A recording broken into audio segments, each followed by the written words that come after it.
Chishtia TV শুধু সুফিবাদ প্রচার করে। লাইক দিন, সাবস্ক্রাইব করুন। বিসমিল্লাহির রহমানির রহিম। আসসালামু আলাইকুম ওয়া রাহমাতুল্লাহি ওয়া বারাকাতুহু।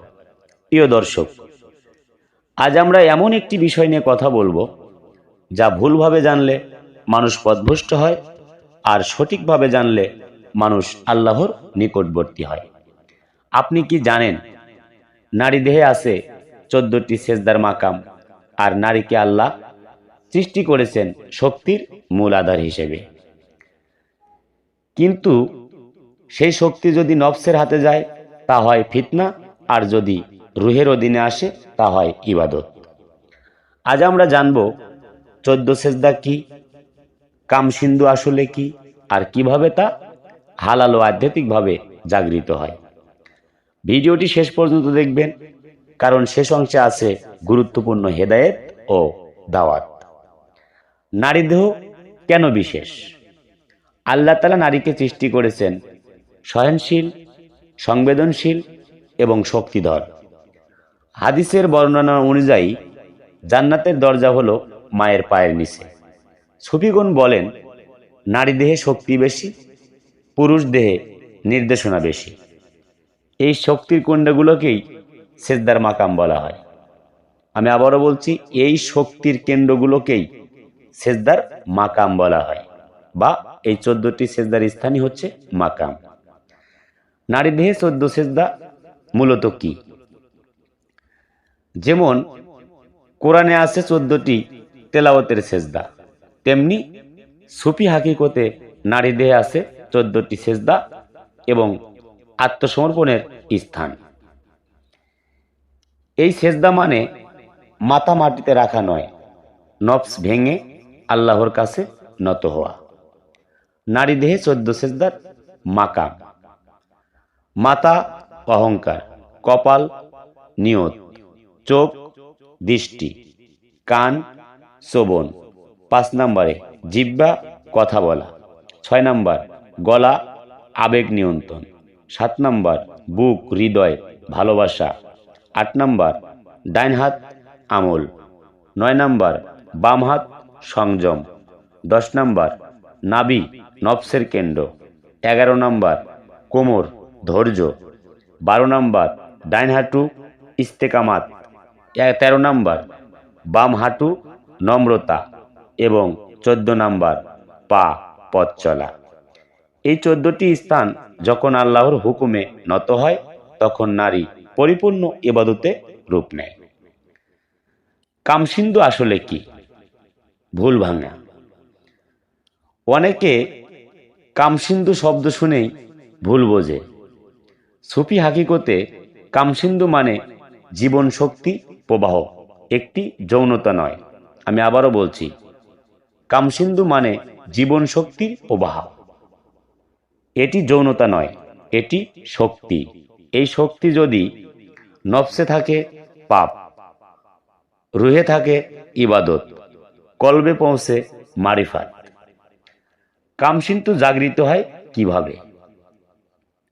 মনে রাখবেন, এটি ব্যক্তিগত সাধনা নয়, এটি মুর্শিদের নির্দেশিত পথ।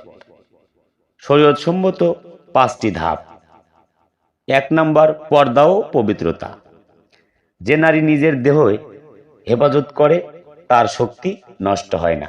আমি আবারও বলছি, যে নারী নিজের দেহ হেফাজত করে তার শক্তি নষ্ট হয় না। 2 নম্বর নিয়মিত নামাজ ও সেজদা। প্রতিটি সেজদায় মনে করবে, হে আল্লাহ, আমার শক্তি তোমার। 3 নম্বর জিকির নিরাপদ, ইয়া হাইয়ু ইয়া কাইয়ুম, শ্বাসের সাথে নিম্রভাবে, কোনো শারীরিক ভঙ্গি নয়। 4 নম্বর নফস সংযম, অতিরিক্ত কল্পনা, দৃষ্টি ও কথা শক্তি নষ্ট করে। 5 নম্বর বায়াত ও মুর্শিদের তাওয়াজ্জু। এই শক্তি নিজে নিজে উঠালে বিপদ, মুর্শিদের দোয়া হলে নূর। আমি আবারও বলছি, এই শক্তি নিজে নিজে উঠানো যাবে না, উঠালেই বিপদ। মুর্শিদের দোয়া এবং মুর্শিদের হুকুমে করতে হবে, তাহলে নূর জ্বলবে। সতর্কতা খুব গুরুত্বপূর্ণ। যারা ইউটিউব দেখে সাধনা করে, গোপন অঙ্গ নিয়ে চিন্তা করে, শরীয়ত ছাড়া পথ চলে, তারা মারাত্মক ভুলে আছে। সুফিগণ বলেন, যে শক্তি আদবে আসে না, সে শক্তি শয়তানের হাতে যায়। প্রিয় মা ও বোনেরা, আপনি যদি সত্যিকারের শক্তি চান বা সত্যিকারের শান্তি চান, তাহলে শরীর নয়, আত্মা জাগান। আমি আবারও বলছি, আপনি যদি সত্যিকারের শান্তি চান, তাহলে শরীর নয়, আত্মা জাগান। চিশতিয়া তরিকার পথ পর্দা, আদব, জিকির এবং খেজমত। যারা নিরাপদ ও সুন্নাহভিত্তিক পথে আত্মশুদ্ধি করতে চান, কমেন্টে লিখুন, আমি বায়াত নিতে আগ্রহী বা আমি বায়াত হতে চাই। চিশতিয়া তরিকার উন্নয়ন ও সুফি সেবা ফাউন্ডেশন নারী পুরুষ সবার জন্য আধ্যাত্মিক শিক্ষা ও খেজমতের প্ল্যাটফর্ম। আমাদের এই সংগঠনে যোগ দিয়ে আপনিও মানব সেবায় অংশ নিতে পারেন। যোগ দিতে চাইলে কমেন্ট করুন এবং ডেসক্রিপশনের মাধ্যমে দেয়া নাম্বারে যোগাযোগ করুন এবং ভিডিওর মাধ্যমে স্ক্রিনে দেওয়া নাম্বারে ও যোগাযোগ করতে পারেন। এই আলোচনাটি যদি উপকারী মনে হয়, লাইক দিন, শেয়ার করুন এবং এই চ্যানেলটি সাবস্ক্রাইব করুন। আল্লাহ আমাদের সবাইকে হেফাজতের সাথে মারিফত দান করুন, আমিন। সবাই ভালো থাকবেন, সুস্থ থাকবেন।